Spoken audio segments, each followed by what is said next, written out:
Tahun 2014, saat awal saya menjabat, approval rating di awal-awal yang diberikan oleh lembaga survei itu 62%. Kemudian karena menaikkan harga BBM melorot menjadi 52%. Sekarang ingin saya bandingkan dengan approval rating Bapak Presiden Prabowo Subianto. 100 hari kemarin, survei kinerjanya 80,9%. Dukungan dari parlemen juga di atas 80%. Artinya apa? Dukungan rakyat sangat kuat sekali, dukungan politik di parlemen sangat kuat sekali. Sehingga saya boleh menyampaikan Presiden Prabowo ini adalah presiden dengan dukungan terkuat baik dari rakyat maupun dari DPR. Coba cek seluruh presiden yang ada di dunia ini, sekarang ini enggak ada yang sekuat Bapak Prabowo Subianto. Selamat pagi dan jumpa lagi dengan Pak Git. Barusan kita lihat ya sanjungannya Pak Jokowi dengan mengeluarkan data-data ya. Artinya waktu zaman beliau dulu itu approval ratingnya 60 sekian persen. Tapi begitu beliau membuat keputusan yang menurut Pak Git ini tidaklah populer hingga jadi merosot ke 50 sekian persen. Ya. Keputusan tidak populer itu ya menaikkan harga BBM ya. Kalau menurunkan BBM otomatis ini adalah keputusannya populer. Dengan berkaca dari data-data yang diberikan oleh Pak Jokowi, ya maksudnya yaitu tadilah memuji tinggi langit seperti Pak Git bilang itu. Nah, ini menyatakan kalau dukungan parlemen itu 80%, lah jelas, ya jelas. Wong katakanlah oposisinya ini cuma PDIP, gitu. Ya jelas itu dukungan parlemen. Nah, kalau dukungan rakyat hingga 80%, ya karena keputusan Pak Prabowo ini sifatnya populer semua. Ya, kita cek dari awal ya. Judi online, diberantas, itu populer. Gitu. Walaupun sekarang hancur lebur, bangkit lagi. Kedua, rasio A, bukan tax ratio maksud Pak Git.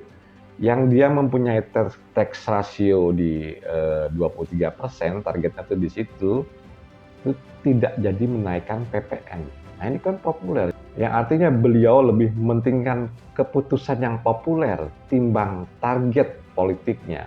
Targetnya kan di 23%. Caranya gimana? Naikin pajak. Ini dibatalin supaya keputusannya ini jadi populer.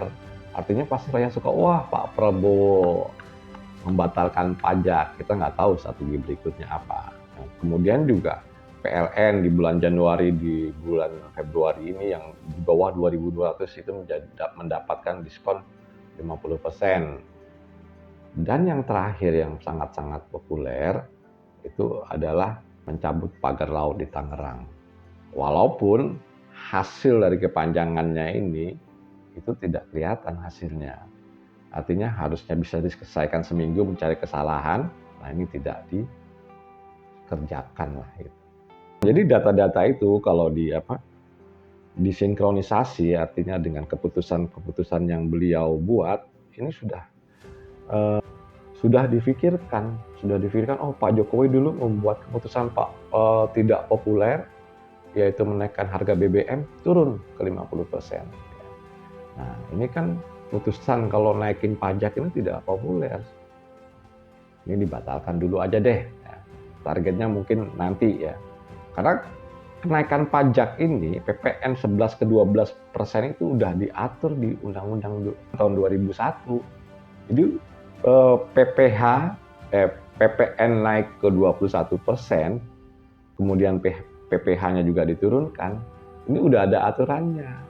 Yang mana pada langkah pertamanya dulu kalau nggak salah di 2022, yaitu naikin pajak dari 10 ke 11, nanti di 2025, itu periode berikutnya baru dinaikin. Cuman ini tidak dijalankan atau dibatalkan. Menurut Pak Git ya ini hanya pembatalan sementara.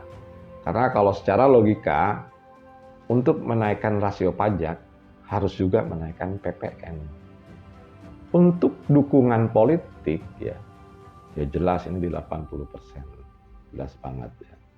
Tapi ya berkaca dari hasil politiknya atau pemilu pilkada 2024 kemarin di DKI, kemenangan Pramono Anung itu 50,7%. Jadi ini benar-benar menyatakan kalau suara rakyat itu adalah suara Tuhan. Ini dalam tanda petik istilah ya, bukan arti yang sebenarnya.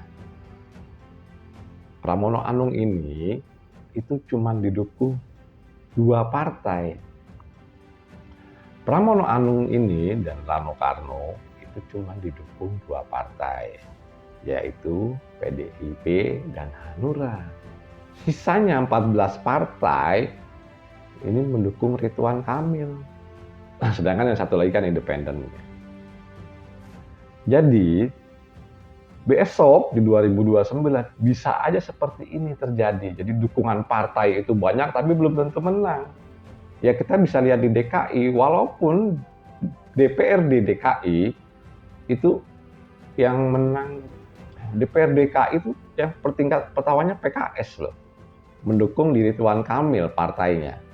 PDIP itu di nomor 2. Gitu. Suaranya ya perhitungan suaranya sekitar 15%-an lah. Jadi dengan suara yang kecil, ya maksudnya suara di DPR yang kecil ini, itu tidak membuktikan kalau Pramono Rano harus kalah. Karena apa? Karena rakyatnya cukup tahu untuk memilih sang pemimpin. Ya. Memilih artinya, ini gimana sih Ridwan Kamil, ini gimana sih Pramono Rano, gitu ya. Jadi arahnya lebih ke sana. Pemilu 2029, dengan dukungan partai yang berada di pihak Prabowo, yaitu koalisi permanen, koalisi Indonesia Maju Permanen ini belum tentu menang besok. Kalau rakyatnya kayak pemikirannya kayak rakyat DKI, yang jelas-jelas dukungannya itu cuma 2 partai gitu ya. Sedangkan sisanya 14 partai itu ada di Ridwan Kamil. Baik teman-teman, kita ambil kesimpulan dalam hal ini. Yang pertama adalah data-data yang diberikan Pak Jokowi ini tidak salah dan data-data ini memang benar. Tapi latar belakangnya kan tidak diceritakan beliau. Ini datanya begini, ini hebat 80%.